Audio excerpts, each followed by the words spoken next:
एक तरफ चुनाव आयोग ने जहां रैलियों सभाओं पर 31 जनवरी तक रोक लगाई है, तो वहीं बीजेपी ने प्रचार का नया तरीका निकाला है, जिसमें पार्टी के 5 कार्यकर्ता शहर के प्रमुख चौराहों पर हाथ में प्ले कार्ड लेकर खड़े होते हैं।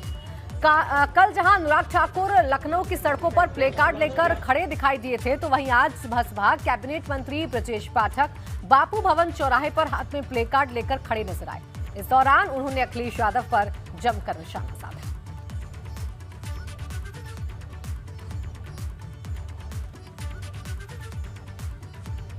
ये 2 तस्वीरें हम इस वक्त आपको दिखा रहे हैं। देखिए, ये नया तरीका भारतीय जनता पार्टी ने निकाला है, क्योंकि चुनाव अब बेहद नजदीक है और इसीलिए जब रैलियों और जनसभाओं पर रोक है, तो नए नए तरीके अब तमाम राजनीतिक दलों की तरफ से निकाले जा रहे हैं। चुनाव आयोग ने रैलियों पर, सभाओं पर 31 जनवरी तक रोक बढ़ा दी है, लेकिन बीजेपी ने चुनाव प्रचार का नया तरीका निकाला है। खासतौर से अगर राजधानी लखनऊ की बात करें तो इसी तरीके से 5 जो लोग हैं, कार्यकर्ता है, वो हाथ में एक प्ले कार्ड लेकर खड़े होते हैं और खुद कैबिनेट मंत्री ब्रजेश पाठक यहाँ बापू भवन चौराहा जो है वहाँ पर खड़े हैं और हाथ में देखिए ये प्ले कार्ड है, बेहतर सुरक्षा, कानून व्यवस्था में सुधार।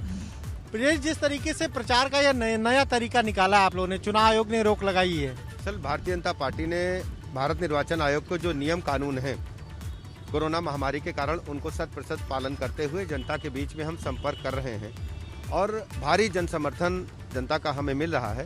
कल अखिलेश यादव ने कहा जब वो सत्ता में आएंगे 22 लाख युवाओं को आईटी सेक्टर में रोजगार देंगे। आप जानते हैं कि 12 से 17 तक उन्होंने एक अपराध के उद्योग को आगे बढ़ाने का काम किया। विभिन्न जनपदों में कट्टों की फैक्ट्री खुल गई थी, अवैध असलहों की खेप आ रही थी और माफिया, गुंडे, मवाली तत्व सड़कों पर निकल करके भोली भाली जनता को लूटने का काम कर रहे थे। प्लाट, मकान, दुकान पर कब्जे करने का काम कर रहे थे। बहु बेटियों की इज्जत आबरू खतरे में थी।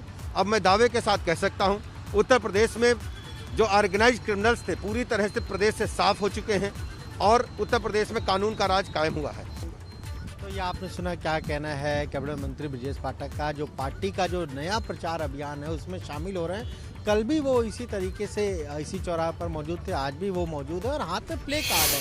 अलग अलग सरकार ने जो काम किया उसे दर्शाता हुआ ये प्ले कार्ड। और देखिए, ये एक नई रणनीति बीजेपी ने निकाली है। जब रैलियां बैन है, सभाएं बैन है, तो इस तरीके से बीजेपी के जो लोग हैं, जो नेता हैं, मंत्री हैं, वो हाथ में प्ले कार्ड लेकर खड़े होते हैं, तो जो लोग सड़क से गुजरते हैं उनका भी ध्यान इस तरफ जाता है। और कहीं ना कहीं जब रैलियां बंद है, सभाएं बंद हैं, तो ये प्रचार का एक नया तरीका निकला है।